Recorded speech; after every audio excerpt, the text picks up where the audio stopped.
नमस्कार। समय संवाद में आपका स्वागत है। मैं हूं सर्वेश कुमार सिंह। 8 दिसंबर को लोकसभा ने टीएमसी सांसद महुआ मोइत्रा की सदस्यता समाप्त कर दी, यानी कि उनको संसद से निष्कासित कर दिया गया। ये तो चिरप्रतीक्षित था, क्योंकि जिस तरह से महुआ मोइत्रा ने उनके ऊपर आरोप लगे थे और उन्होंने जो व्यवहार किया था वो असंसदीय व्यवहार था, और आचार समिति के सामने भी जो उनका व्यवहार था वो भी अनुशासित नहीं था।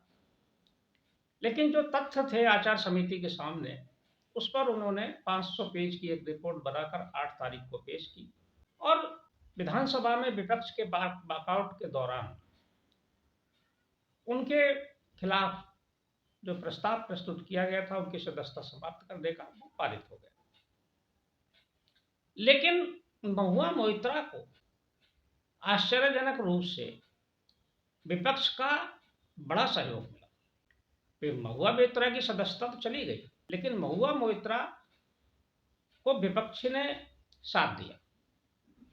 जिस समय उनके खिलाफ अविश्वास प्रस्ताव पेश हुआ, उस समय भी विपक्ष के कई सांसदों ने, कांग्रेस के अधीर रंजन चौधरी ने राज्यसभा में, और कांग्रेस के मनीष तिवारी ने, जनता दल यू के सांसद ने, और कई सांसदों, टीएमसी के सांसदों ने उनका पक्ष में बात की और कहा कि महुआ मोइत्रा को संसद में इस प्रस्ताव पर बोलने की अनुमति दी जानी चाहिए, जिसे लोकसभा अध्यक्ष ने स्वीकार नहीं किया।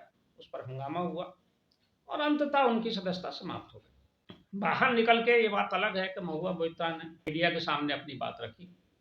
जिस समय वो मीडिया के सामने मुखातिब थी, उस समय भी उनके साथ कई वरिष्ठ नेता मौजूद थे। ये दर्शाता है कि महुआ मोइत्रा के साथ विपक्ष एकजुट हुआ है।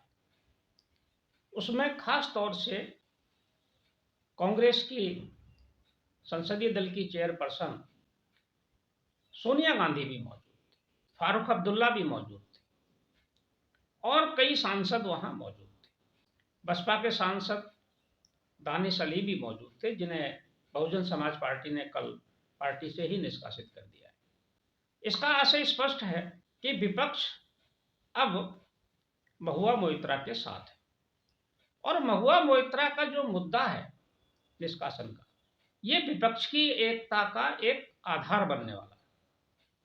विपक्ष उनके निष्कासन को मुद्दा बनाकर एकजुट होने की कोशिश करेगा और सरकार को घेरने की भी कोशिश करेगा। इस पर तृणमूल कांग्रेस की अध्यक्ष ममता बनर्जी ने भी कहा है कि ये अन्याय हुआ है, महुआ मोइत्रा को बोलने का मौका नहीं दिया गया। बाकी अन्य दलों ने भी, जो विपक्ष में है, वो महुआ मोइत्रा का साथ दिया है। महुआ मोइत्रा को ऐसे समय पर निष्कासित किया गया है जब लोकसभा चुनाव होने में मुश्किल से 3 से 4 महीने का समय शेष है, और इसका एक संदेश भी जाएगा। महुआ मोइत्रा निष्कासन के बाद अपने क्षेत्र में जाएंगे और वहां से वो फिर से चुनाव लड़ेंगे।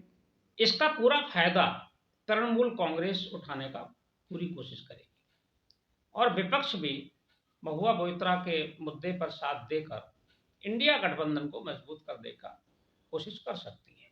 इसमें कांग्रेस ने आगे आकर और बढ़ चढ़कर हिस्सा लिया और ये दिखाने की कोशिश की कि वो इंडिया गठबंधन के किसी भी घटक दल के किसी नेता के साथ या किसी विषय पर कोई मुद्दा बनेगा तो कांग्रेस उनका साथ देगी और अगुवा बनेगी, ताकि इंडिया गठबंधन मजबूत हो सके। तो देखना होगा कि महुआ मोइत्रा के इस प्रकरण पर आगे क्या राजनीति रंग लाती है और इंडिया गठबंधन किस तरह से इस मुद्दे को आगे बढ़ाकर एकजुट होने की कोशिश करेगा। पश्चिम बंगाल की राजनीति पर इसका क्या प्रभाव होगा, ये सारी बातें समय आने पर पता चलेगी। समय संवाद में आज बस इतना ही। कल फिर मिलेंगे किसी एक खास विषय के साथ। तब तक के लिए मैं सर्वेश कुमार सिंह आपसे विदा लेता हूँ। नमस्कार।